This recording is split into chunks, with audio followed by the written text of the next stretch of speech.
কক্সবাজারের উখিয়ার কুতুপালংয়ে রোহিঙ্গা ক্যাম্পে অগ্নিকাণ্ডে এক শিশু নিহত হয়েছে। পুড়ে গেছে প্রায় ৫০০ ঘর। দুপুর ১টার দিকে ১ নম্বর রোহিঙ্গা ক্যাম্পে এ ঘটনা ঘটে। প্রত্যক্ষদর্শীরা জানান, হঠাৎ আগুন দেখে মানুষ চিৎকার করে ছোটাছুটি শুরু করে। খবর পেয়ে ফায়ার সার্ভিস গিয়ে আগুন নেভানোর কাজ শুরু করে। তবে বাতাসের কারণে আগুনের তীব্রতা বেশি হওয়ায় নিয়ন্ত্রণে বেগ পেতে হচ্ছে তাদের। পলিথিনের ঘর হওয়ায় আগুন দ্রুত চারিদিকে ছড়িয়ে পড়ছে। এর মধ্যে প্রায় ৫০০ ঘর পুড়ে গেছে। ক্ষতির পরিমাণ আরও বাড়তে পারে।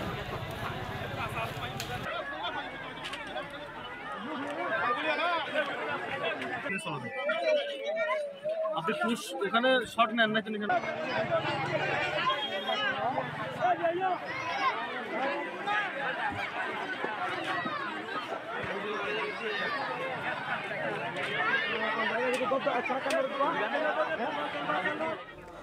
নির্বাচিত সরকার দিয়ে এখন দেশ পরিচালনা জরুরি। গণতন্ত্র প্রতিষ্ঠা করা গেলে দেশ থেকে দুর্নীতি ও ফ্যাসিবাদ দূর করা সম্ভব বলে জানিয়েছেন বিএনপি মহাসচিব মির্জা ফখরুল ইসলাম আলমগীর।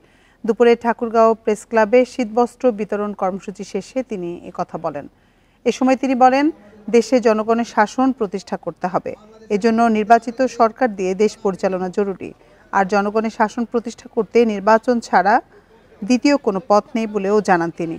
যারা আওয়ামী সন্ত্রাসীদের দোসর এবং নিরীহ মানুষের রক্ত ঝরিয়েছে তাদের বিএনপিতে ঠাঁই নাই বলেও হুঁশিয়ারি দিয়েছেন বিএনপি মহাসচিব।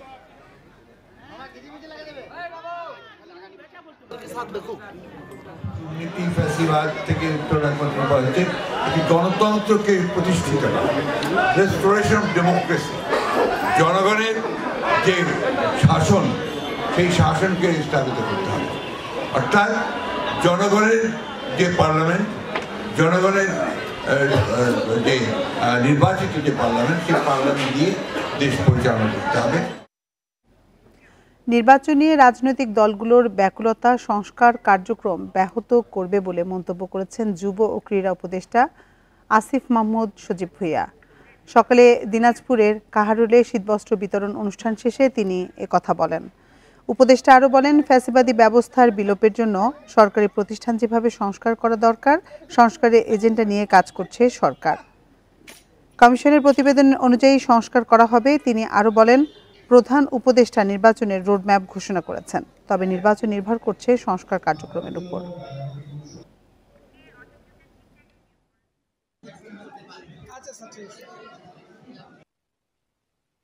নির্বাচন নিয়ে যে অধৈর্য হয়ে যাওয়া, সেটা অবশ্যই সংস্কার কার্যক্রম যেটা চলছে সরকারের, সেটাকে কিছুটা ব্যাহত করছে এবং সেখানে এক ধরনের বাধার সৃষ্টি করছে। আমরা আহ্বান জানাবো যে রাজনৈতিক দলগুলোই সংস্কার কার্যক্রমে তাদের মতামত দিয়ে, তাদের প্রতিটি সংস্কার কমিশনে তাদের প্রস্তাবনা দিয়ে সংস্কার কার্যক্রমে সহযোগিতা করুক এবং তাদের সাথে। অন্তর্বর্তীকালীন সরকারকে জাতীয় নির্বাচনের জন্য প্রয়োজনীয় সময় দিতে চায় বাংলাদেশ জামায়াতে ইসলাম। দুপুরে গাইবান্ধায় কর্মী সমাবেশে কথা বলেন জামায়াতের আমির ডাক্তার শফিকুর রহমান। তিনি বলেন, সুষ্ঠু নির্বাচনের জন্য সুষ্ঠু পরিবেশ দরকার। এজন্য অবশ্যই সময় দিতে হবে। আমরা দীর্ঘ ১৭ বছর ধৈর্য ধরেছি। কাজে সুষ্ঠু পরিবেশ তৈরির জন্য বর্তমান সরকারকে তাদের চাহিদা মতো সময়ও আমরা দিতে চাই। আশা করি তাদের সম্মান করে দেয়া সময়ের মধ্যেই তারা সংস্কার কাজ শেষ করবেন। এ সময় নেতাকর্মীদের উদ্দেশ্যে জামায়াত আমির বলেন, আগামীর বাংলাদেশ হবে সাম্যের, বৈষম্যহীন। সব ক্ষেত্র থেকে বৈষম্য দূর করতে হবে, যেখানে সংখ্যাগুরু সংখ্যালঘুর ধর্মীয় ভেদাভেদ থাকবে না। অফিস আদালত থেকে ঘুষ দুর্নীতি নির্মূল করতে হবে। চাঁদাবাজি দখলদারি বন্ধ করতে হবে। এজন্য বাংলাদেশ জামায়াতে ইসলামী সর্বাত্মক সহযোগিতা করবে।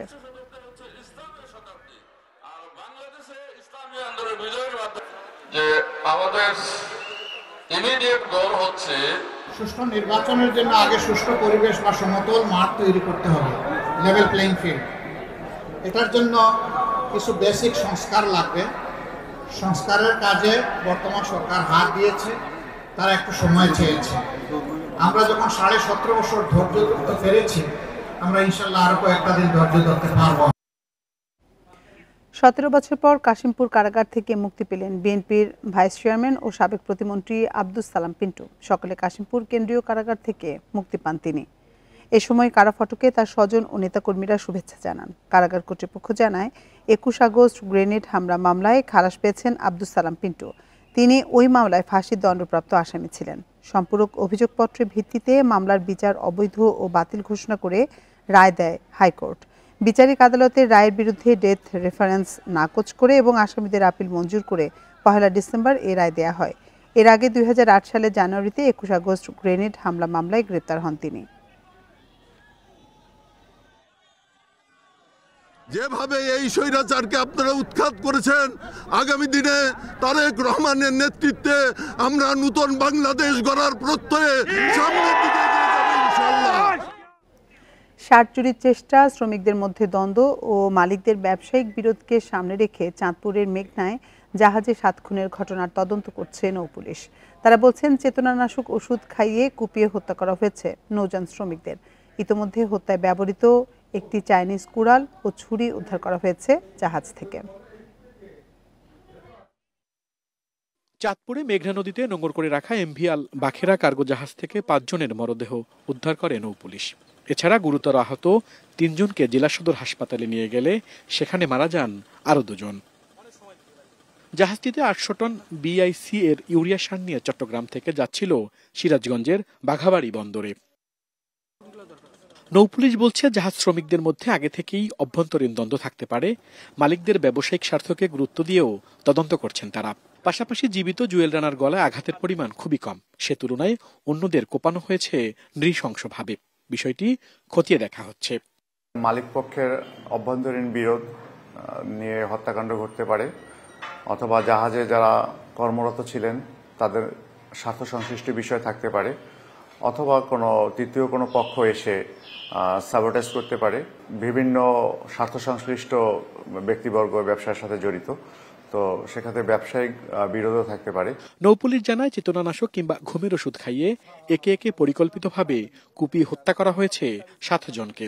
জুয়েলকে জিজ্ঞাসাবাদ করলে হত্যার কারণ জানা যাবে। একটা রুমে একজনকে মেরে ফেলা হচ্ছে, কিন্তু পাশের রুমে সে জানতেছে না বা সে ঘুমায় আছে।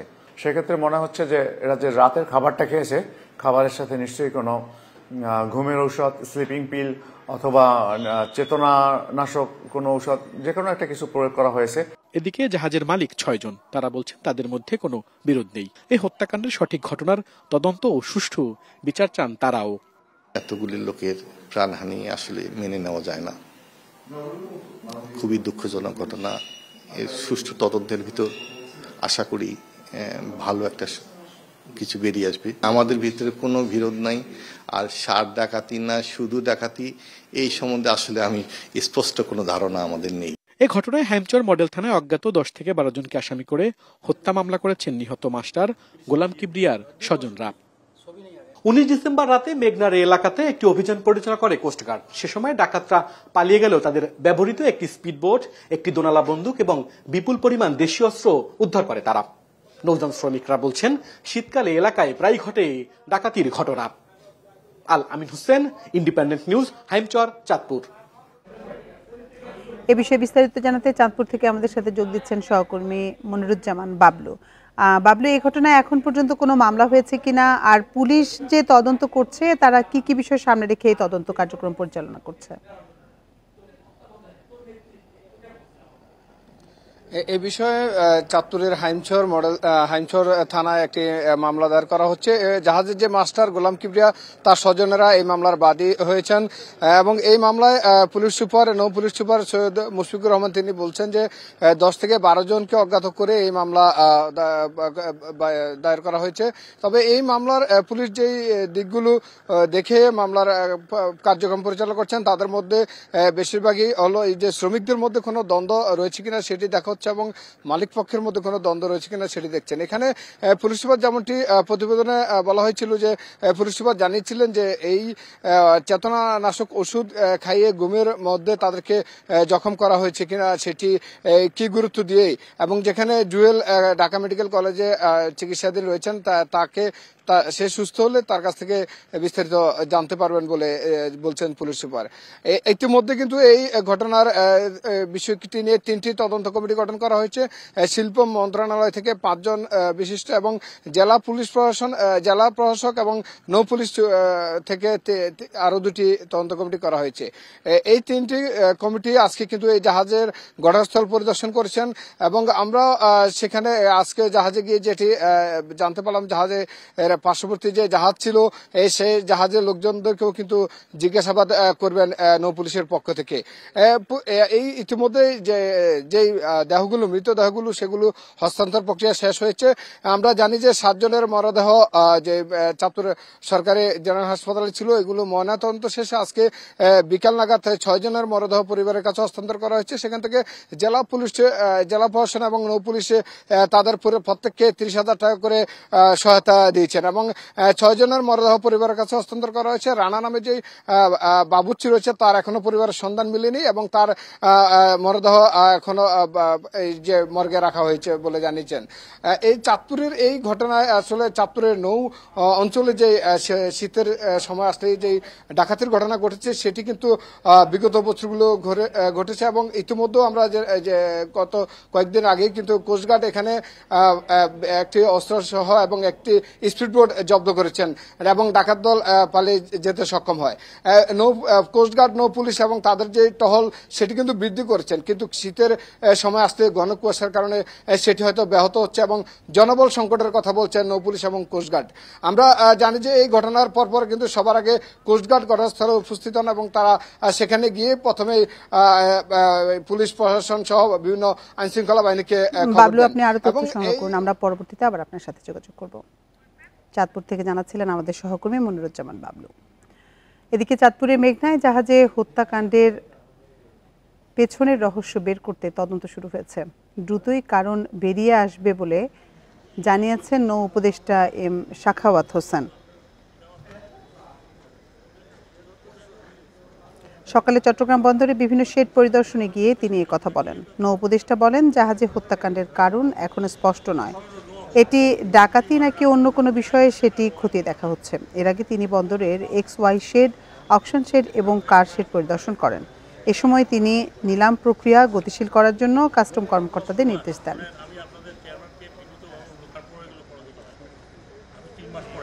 কথাবার্তার উত্তরটা আমি ইনকোয়ারির আগে বলতে পারবো না। স্পেকুলেটিভ কিছুই বলা যায় না।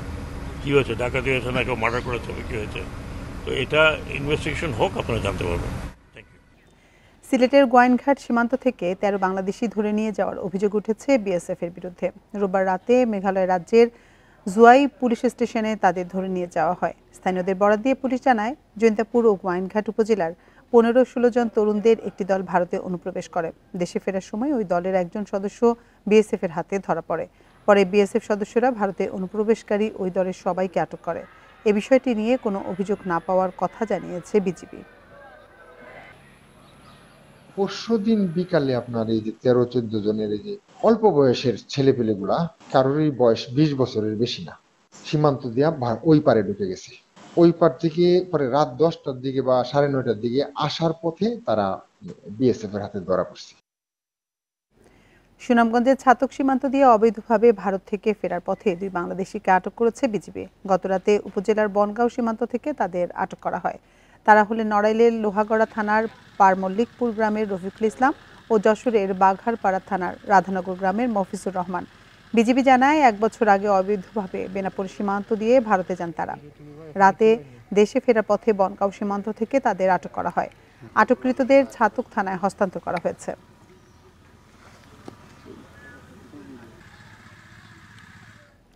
রাঙ্গামাটির কাপ্তাইয়ে ইউনিয়ন যুবলীগের সহসভাপতি ওবায়দুল্লাহকে কুপিয়ে হত্যা করেছে দুর্বৃত্তরা। গতরাতে উপজেলার রায়খালী ইউনিয়নের 5 নম্বর ওয়ার্ডের বালুখালী এলাকায় এই ঘটনা ঘটে।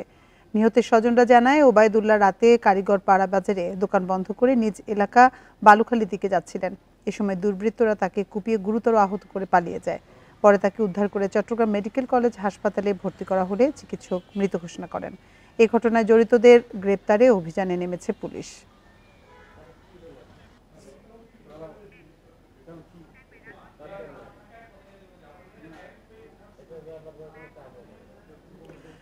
চট্টগ্রামের আকবরশাহ রেললাইন এলাকা থেকে শটগানের কার্তুজ ও দেশীয় অস্ত্রসহ 5 জনকে আটক করেছে পুলিশ। গতরাতে তাদের আটক করা হয়। পুলিশ জানিয়েছে, আকবরশাহ লতিফপুর সোনামিয়া রেলগেট এলাকায় দেশীয় অস্ত্রসহ কয়েকজন দুষ্কৃতকারী অবস্থান করছে এমন খবরে অভিযান চালানো হয়। পুলিশের উপস্থিতি টের পেয়ে দুষ্কৃতকারীরা পালানোর চেষ্টা করে। পরে সেখান থেকে 5 জনকে আটক করা হয়। তাদের কাছ থেকে চাইনিজ কুড়াল, দেশি ছোঁড়া, 7 রাউন্ড রাবার বুলেট জব্দ করা হয়েছে। তারা সংঘবদ্ধভাবে ডাকাতির প্রস্তুতি নিচ্ছিল বলে স্বীকার করেছে।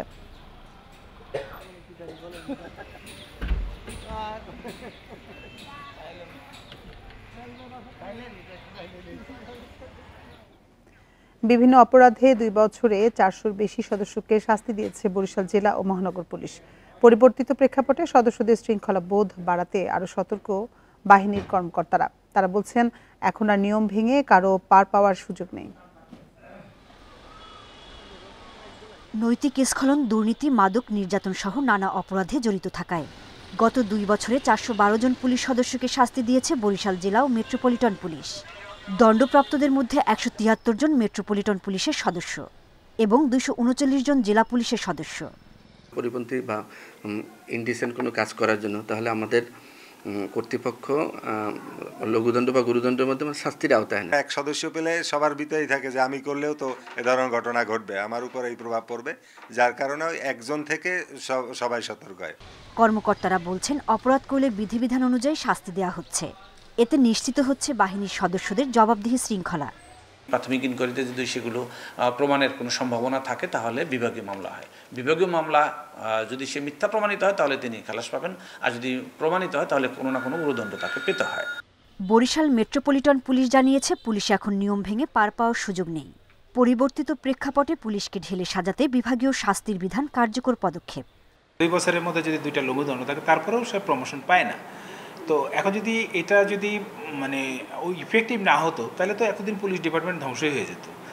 বরিশালের শাস্তিপ্রাপ্ত পুলিশ সদস্যদের মধ্যে 193 জন সাব ইন্সপেক্টর, কনস্টেবল 101 জন। Independent news. স্বপ্নের পদ্মা সেতু হয়ে যাত্রা শুরু হলো খুলনা ঢাকা রুটের ট্রেনের। জাহানাবাদ এক্সপ্রেস ভোর 6টায় খুলনা থেকে ছেড়ে 10:30টার দিকে পৌঁছায় ঢাকার কমলাপুরে। ট্রেন চলাচল উপলক্ষে এক প্রেস ব্রিফিংয়ে রেল উপদেষ্টা মোহাম্মদ ফাউজুল কবির খান বলেন, অপব্যয়ের কারণেই রেলের দুর্দশা কাটছে না। ব্যয় কমানোর কৌশল গ্রহণ করে রেলের আয় দিয়েই ব্যয় মেটাতে হবে বলেন তিনি। ভোর 6টায় খুলনা ছেড়ে যায় জাহানাবাদ এক্সপ্রেস। প্রথমবারের মতো পদ্মা সেতু পার হয়ে পৌঁছাবে রাজধানী ঢাকায়। 212 কিলোমিটার পথ কমায় ঢাকায় যেতে সময় লাগছে মাত্র 3.25 ঘন্টা। দীর্ঘদিনের প্রত্যাশিত এই রুটে ট্রেন চলাচলে আনন্দিত দক্ষিণাঞ্চলের মানুষ। খুলনা থেকে যাইতে 7 ঘন্টা লাগতো, তো সেই অনুযায়ী এটা অনেক ভালো করছে।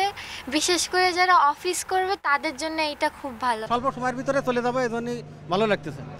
কমলাপুরে 9:45-এ আসার কথা থাকলেও কিছু বিলম্বে 10:30টায় কমলাপুরে এসে পৌঁছায় ট্রেন। ট্রেনের সংখ্যা আরও বাড়ানোর জন্য বললেন উচ্ছ্বসিত যাত্রীরা। 3-3.5 ঘন্টায় পৌঁছে যাব বেনাপোল। এটা আসলে আমাদের জন্য মানে একটা খুশি সংবাদই বলা যায়। বেশিরভাগই আমরা বেনাপোল যাচ্ছি ঘোরার জন্য, যেহেতু আমার এখানে ট্রান্সপোর্টের সময় বেঁচে যাচ্ছে, আমি বেশি ঘুরতে পারবো। এর আগে সকালে এই রুটে ট্রেন সেবার উদ্বোধন করেন রেল উপদেষ্টা। অপরিকল্পিতভাবে লাইন ও স্টেশন স্থাপনের কারণে রেলের কাঙ্ক্ষিত সেবা নিশ্চিত করা যায়নি বলেন তিনি।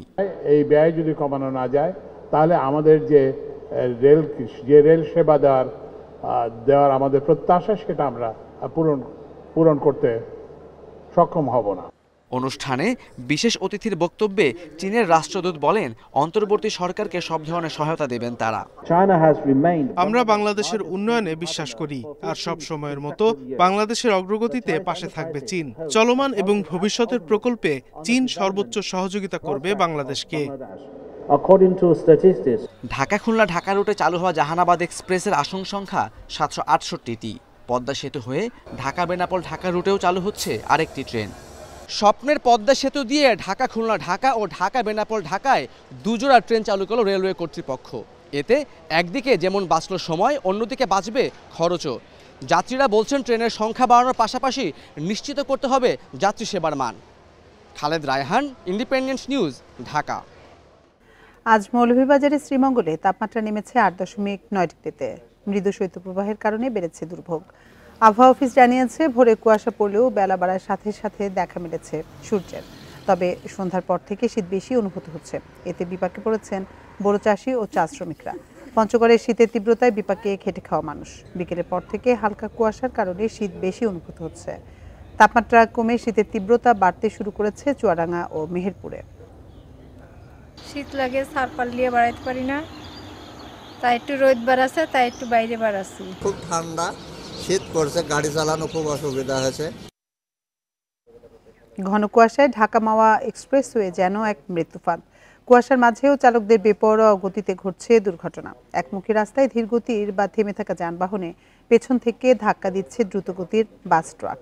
এক্সপ্রেসওয়েতে গত এক বছরে 63টি দুর্ঘটনার 10টি ঘটেছে গত 2 দিনে।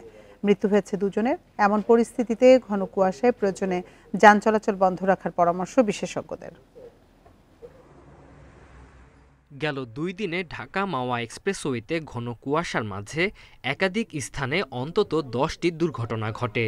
2 জনের প্রাণহানি সহ আহত হয় 10 জন। সবগুলো দুর্ঘটনার ধরন প্রায় একরকম।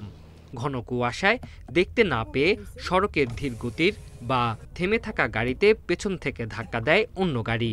গাড়ি চালাইতে হলে আপনার হেডলাইট, ইমার্জেন্সি লাইট এগুলোর ব্যবহার ভালো করে জানতে হবে। না জানা কুয়াশার মধ্যে গাড়ি বের করে চালানোর কোনো অর্থই হয় না। কুয়াশা বেশি ঘন হলে সড়ক বাতি বা হেডলাইটও কাজ হয় না। তবে চালকদের দাবি, অতিরিক্ত গতি নয়, পর্যাপ্ত সড়ক বাতি না থাকাতেই কুয়াশায় থেমে থাকা গাড়ি দেখতে না পেয়ে দুর্ঘটনা। ঘন কুয়াশা হলে লাইনের সমস্যা হয় আর কি, রাস্তায় দাগ ছাড়া দেখতে সমস্যা আর কি। কুয়াশা ঢাকা থেকে পড়ে তো এই জন্য দুর্ঘটনার মোকাবিলা হইতে হয়। পুলিশ ও ফায়ার সার্ভিস বলছে, ট্রাফিক আইন অমান্য করে চালকের বেপরোয়া গতি, কুয়াশায় গাড়ি চালানোর নিয়ম না মানা এবং অদক্ষতার কারণেই দুর্ঘটনা। শীতের মধ্যে কিন্তু কুয়াশা হচ্ছে এবং জায়গায় জায়গায় কিন্তু ফাঁকা জায়গা থাকার কারণে এই গাড়িগুলোকে এই কুয়াশার মধ্যে তারা এই কিছুটা যে গতির নিয়ন্ত্রণ অবস্থায় গাড়ি চলাচল করবে তা না, তারা এই নিয়ন্ত্রণহীন অবস্থায় চালানোর কারণে কিন্তু দুর্ঘটনা ঘটছে। ট্রাফিক রুলস মেনে চলতে হবে, ঘন কুয়াশায় নিয়ন্ত্রিতভাবে গাড়ি চালাতে হবে, সড়ক বাতিগুলো অনুসরণ করতে হবে, ওভারটেকিং যত্রতত্র করা যাবে না, তাহলেই এই ধরনের দুর্ঘটনা রোধ করা সম্ভব। ঘন কুয়াশায় পরিস্থিতি অনুকূলে না থাকলে সাময়িক সময়ের জন্য মহাসড়কে যান চলাচল বন্ধের পরামর্শ সড়ক ও জনপথ বিভাগের। ড্রাইভারদের দৃষ্টি সীমাটা দেখা যাচ্ছে না, সেই ক্ষেত্রে আমরা টোল প্লাজার আগেই কিন্তু অনেক ক্ষেত্রে গাড়ি চলাচল বন্ধ রাখি একটা সাময়িক সময়ের জন্য, যাতে গাড়ি এসে কোনো দুর্ঘটনায় না পতিত হয়। ফায়ার সার্ভিস বলছে, ঢাকা মাওয়া এক্সপ্রেসওয়েতে গত 1 বছরে 63টি দুর্ঘটনায় 16 জনের মৃত্যু হয়েছে, আহত 80 জন। এর মধ্যে গত 2 দিনে 10টি দুর্ঘটনায় 2 জনের প্রাণহানি আর আহত 10 জন। Independent news. দুর্ঘটনা প্রতিরোধে ঢাকা মাওয়া এক্সপ্রেসওয়েতে সচেতনতামূলক ক্যাম্পেইন করেছে হাইওয়ে পুলিশ। সোমবার রাত থেকে মঙ্গলবার সকাল পর্যন্ত এই কর্মসূচি পালন করে তারা। হাইওয়ে পুলিশের অতিরিক্ত ডিআইজি ডাক্তার আকম আখতারুজ্জামান বসুনিয়া চালক ও যাত্রীদের মাঝে লিফলেট বিতরণ এবং মাইকিং করেন। তিনি জানান, ঘন কুয়াশার কারণে দৃষ্টিসীমা কমে যাচ্ছে। এছাড়া যানবাহনের দ্রুতগতির কারণে এক্সপ্রেসওয়ে সহ বিভিন্ন সড়কে দুর্ঘটনা ঘটছে। ঘন কুয়াশায় যানবাহন ধীর গতিতে চালানোর আহ্বান জানিয়েছেন তিনি।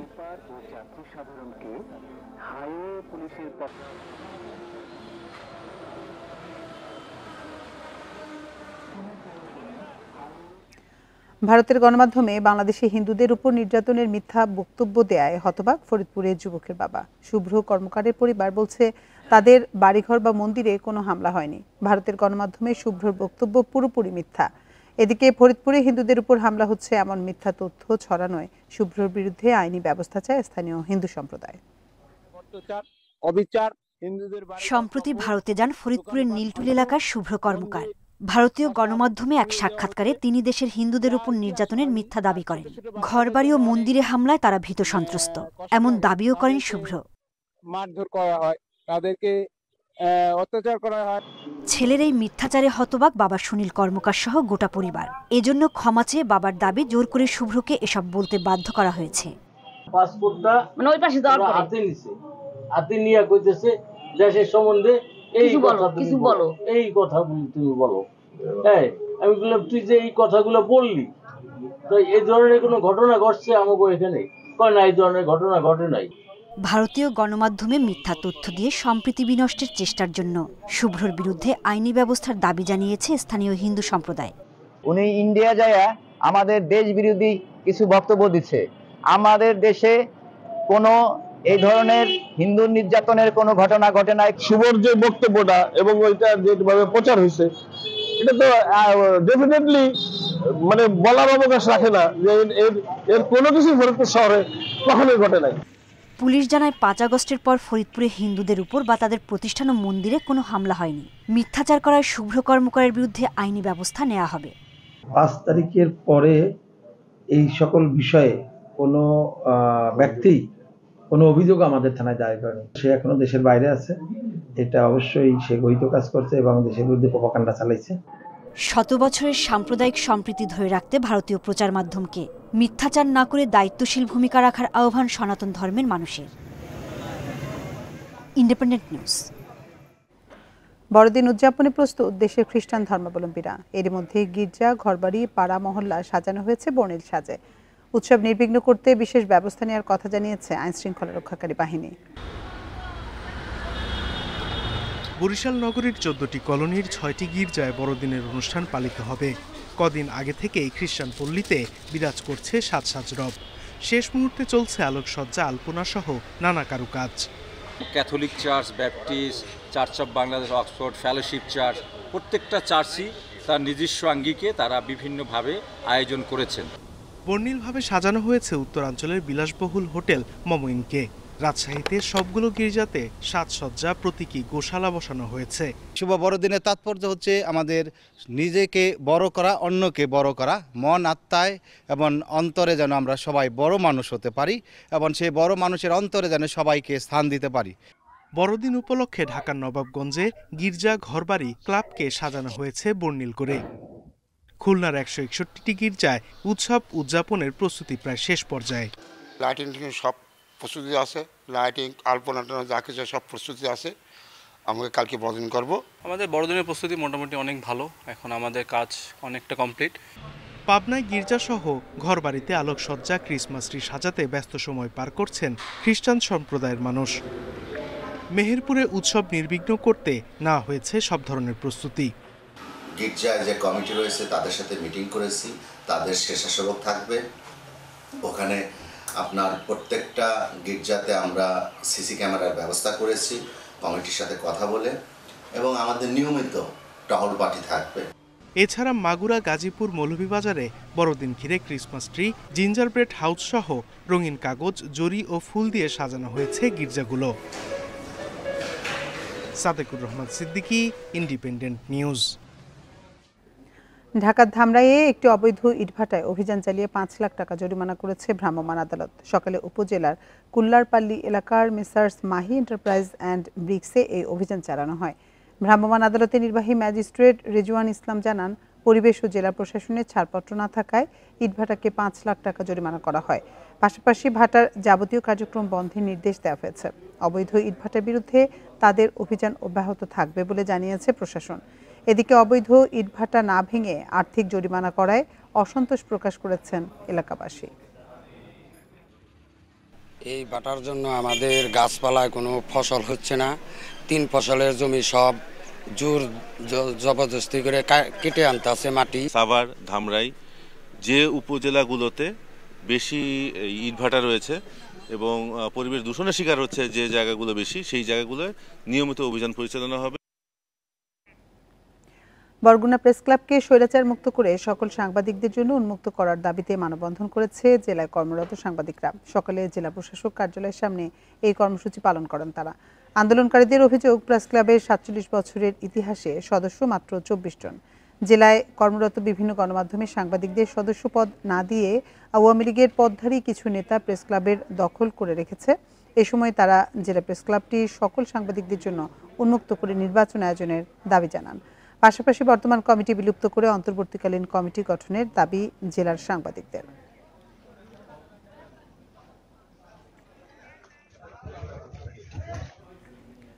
মাদারীপুরের শিবচরে ইট ব্যবসার নামে প্রতারণার অভিযোগ উঠেছে শাহিন জমাদ্দার নামে এক ব্যক্তির বিরুদ্ধে। গত 2 সপ্তাহ ধরে অভিযুক্তের পরিবার সহ পলাতক হওয়ায় তার বাড়িঘর ভাঙচুর করেছেন ভুক্তভোগীরা। তাদের অভিযোগ, গত 4 বছর ধরে ইট ব্যবসায় 1 লাখ টাকা বিনিয়োগে প্রতি মাসে 16 থেকে 18 হাজার টাকা লাভ দেওয়ার প্রলোভন দেয় শাহিন জমাদ্দার। প্রথমে তিনি কয়েকজনকে মুনাফার টাকা পরিশোধ করেন। এতে উপজেলার নলগোড়া ও আশপাশের কয়েক গ্রামের প্রায় 2 শতাধিক মানুষ জমি বিক্রি সহ ধার দেনা করে বিনিয়োগ করে। এভাবে কোটি কোটি টাকা হাতিয়ে নিয়ে পালিয়ে যায় শাহিন। অভিযোগ তদন্ত করে ব্যবস্থা নেওয়ার আশ্বাস দিয়েছে প্রশাসন। ও আমাকে লোভ দেয় টাকা নিছে, আমার টাকা হয়েছে গিয়ে 72 লক্ষ টাকা। আমার মানুষজন যারা আছে মানে আত্মীয় স্বজন সবার কাছ থেকে আনছি, এরপর কিস্তি উড়াইও টাকা দিছি, নিজেকে ক্যাশ টাকা আসলো সেও দিছি, কিস্তি উড়াইয়া প্রায় 25 লাখ টাকার মতন দিছি। সংশ্লিষ্ট প্রমাণাদি সহ থানায় যোগাযোগ করার জন্য, অভিযোগ দেওয়ার জন্য, অভিযোগ পেলে আমরা তদন্তপূর্বক ওনাদের পূর্ণাঙ্গ আইন সহায়তা আমরা দিয়ে থাকবো। আমার ইউনোর মাধ্যম দিয়ে এবং থানার মাধ্যম দিয়ে এই বিষয়টা আমরা প্রয়োজনীয় পদক্ষেপ নিব। সাধারণ জনগণকে বলবো যে আপনারা না জেনে আপনারা প্রতারিত হবেন না এবং কাউকে কোনো টাকা পয়সা দিবেন না। ঝালকাঠিতে অভিযান 10 লঞ্চে অগ্নিকাণ্ডের 3 বছর পূর্ণ হলো আজ। 2021 সালের 24 ডিসেম্বর রাতে সুগন্ধা নদীতে ঢাকা থেকে ছেড়ে যাওয়া বরগুনাগামী লঞ্চটিতে অগ্নিকাণ্ডে নারী শিশু সহ 47 জনের মৃত্যু ও শতাধিক আহত হন। ঢাকা সদরঘাট থেকে বরগুনার 6 শতাধিক যাত্রী নিয়ে ছাড়ে অভিযান 10 লঞ্চ। গন্তব্যে পৌঁছার আগেই ঝালকাঠির সুগন্ধার মোহনায় এলে ইঞ্জিন বিস্ফোরিত হয়ে লঞ্চে আগুন ধরে যায়। 2 ঘন্টারও বেশি সময় ধরে নদীর মধ্যে জ্বলতে থাকলেও ফায়ার সার্ভিসের নৌ স্টেশন না থাকায় আগুন নেভানো যায়নি। পরে লঞ্চটি ভাসতে ভাসতে দিয়াকুল এলাকার চরে আটকে গেলে ফায়ার সার্ভিস গিয়ে আগুন নিয়ন্ত্রণে আনে। ঘটনার 3 বছরেও ঝালকাঠিতে ফায়ার সার্ভিসের নৌ স্টেশন না হওয়ায় ক্ষোভ প্রকাশ করেছেন স্থানীয়রা।